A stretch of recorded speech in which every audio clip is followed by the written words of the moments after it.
What is up, everybody? It is Chris Aiken with another edition of Chris Aiken Presents. And unfortunately, today, this is not a fun one. This is a quite sad one anyway, at least for me. And I think probably for most of you that listen to heavy metal, this is a sad announcement that happened today, whatever today is, Tuesday, February 1st.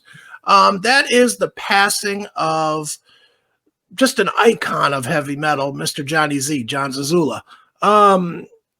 For people that are not aware, Jonny basically brought heavy metal to the masses. Really, when you really look at it, he's the guy that's credited as finding and promoting Metallica and Anthrax and Raven and just a slew of those bands. You know, he brought in that whole wave of heavy metal in the very early 80s. And Jonny was a legend. There's no two ways about that. Jonny was absolutely as much of a legend and an icon as you could be.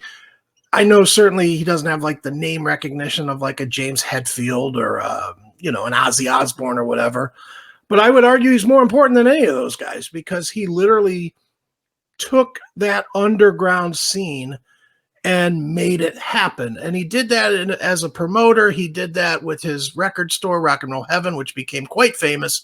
I mean, Jonny was the guy.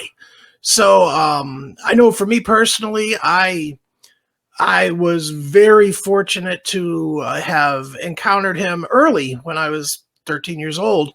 I had seen the ads in Hit Parade or Circus or whatever for his record store. And I used to go to college for baseball camp in the summers. And it was in New York. So one year I convinced my dad to swing me over there to check out his store. And I'll never forget it. I was trying to buy something that he thought was lame, like Motley Crue or something. And he took it from me. He's like, don't buy that, buy this. And he handed me Raven, All for One, I believe. and he turned me on to a different path of metal where I was definitely Van Halen, AC/DC, Motley Crue guy. I quickly learned that there was much heavier stuff out there thanks to one Mr. Jonny Z. And it's a memory I've always held. And I had the opportunity a couple of years ago to talk to him about his book, Heavy Tales, and to talk about the past. And I had the distinct pleasure of telling him that story, and he got a good chuckle out of that, which was fun. And so why don't we do this? Instead of me just yammering on a little bit, let's play a little bit of the great Jonny Z talking about those old days because, he really started it. So here's a little clip from my interview 2 years ago, 3 years ago, something like that, with Jonny Z, John Zazula, talking about the early days of heavy metal and the efforts that he put in order to launch it. Talk about those old days, Jonny, because talk about when, because I mean, obviously at the time that you decided to venture into promoting heavy music and forming your label and all those different things, that was definitely not the norm. I mean, hair metal was just starting to hit, and we were more of like the Eagles than we were of Metallica. So talk about how difficult that was to, not only start, but then to convince people that, hey, this heavy music has real value. Before you could convince somebody to play a song on the radio, there has to be metal radio. Right. And there wasn't any in it. There were 6 stations in the country, and they played metal from 11 to 1 or 12 to 1 or 2 to 3, weird hours of Friday nights. Mm-hmm. And basically I had to work under those conditions. Not only can you not get the bands on the radio, you certainly, if you ever had a video, couldn't get that on MTV. Right. But you couldn't even get the bands to play in the venues, in the clubs, because everything was cover bands. Right. Everything was AC/DC and Van Halen and who knows what. And basically I had to give DJs money. Right. To play an Amp record or to play a Raven record or to play a Metallica record. And when I played it, the audience just stood there and said, "What the fuck is this?" Right. But somehow, you know, Twisted Sister would be playing in that club, and I would get Metallica to open up for Twisted Sister, you know? Mm-hmm. Sure. Now, and from that it grew. It was a wonderful thing. But there was no TV. I mean, no internet, no cell phones, no Facebook, no social media. right. You know, everything you did was word of mouth, posters, ads in newspapers, buying ads on radio, on stations that don't play heavy metal. They didn't even think about it. Sure. But you put your ads on it, you know? Yeah. And Exactly. the unique thing about that time, Johnny, was that you not only had to do all of that work, but in addition to that work, a lot of times, and I'll point to myself as an example, you were introducing people to music. It wasn't like there was even a fan base. I mean, there was nobody that was out there listening for something as heavy as Metallica was. You know, people thought heavy was Van Halen.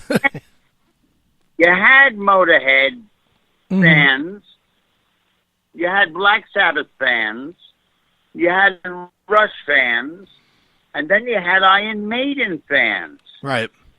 You had and then came the Angel Witch fans, and the Raven fans, and the Jaguar fans, and these fans, and the Tigers of Pantang, and Riot.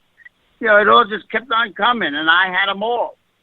So if you bought something for me on Friday, you could come back next Saturday or Sunday or Friday. I have a new one for you, better than the last one, Right. because the metal was so good in those days. Now, I didn't sell everything I listened to. Okay. I had records in the store. I just had them if you wanted them, but I would tell you, don't buy them. They suck. Right. You know, I would tell people, man, that has a great cover, but that's a piece of shit. And it's funny that these bands are still big today because they just simply existed back then in the 80s. All right, very cool stuff there with the late Johnny Z. I can't believe we're saying that. The late Johnny Z.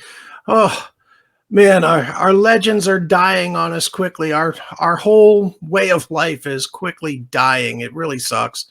But, you know, this is why you got to enjoy it while you can. If you have a chance to see your favorite band or meet icons like Johnny Z, Michael Alago, guys like that kind of ushered in the wave of music that we love so much, you better take advantage of it, because as we're learning, you know, quickly, it's not going to last forever. So rest in peace, Johnny. You know, he now joins his wife, Martha, who was his sidekick throughout all the years. And, you know, just a sad day for metal. But I figured I'd talk about it just for a second, because for me, it's definitely a big, big loss. It's as big as anybody that could die in the heavy metal world, Dimebag, Dio, whoever. You know, just a huge one. So rest in peace, Johnny. Thanks for literally giving me a lifetime of enjoyment, even though you probably didn't know you did it. And I'm sure that pretty much most heavy metalheads feel the same way. So rest in peace, brother. All right, that's going to do it for Chris Aiken Presents. I am Chris Aiken. I will be Chris Aiken tomorrow, and hopefully you'll be tuning in and watching or listening. Make sure you subscribe, click the like button, smash the notification bell, all the stuff I'm supposed to say as a podcaster. Leave a comment, and let's hear what you think. Let me hear your thoughts on Johnny Z, if you ever met him, or if you read his book, or what you just thought of Johnny Z and his influence. All right, that's all. I will talk at you guys soon. Later.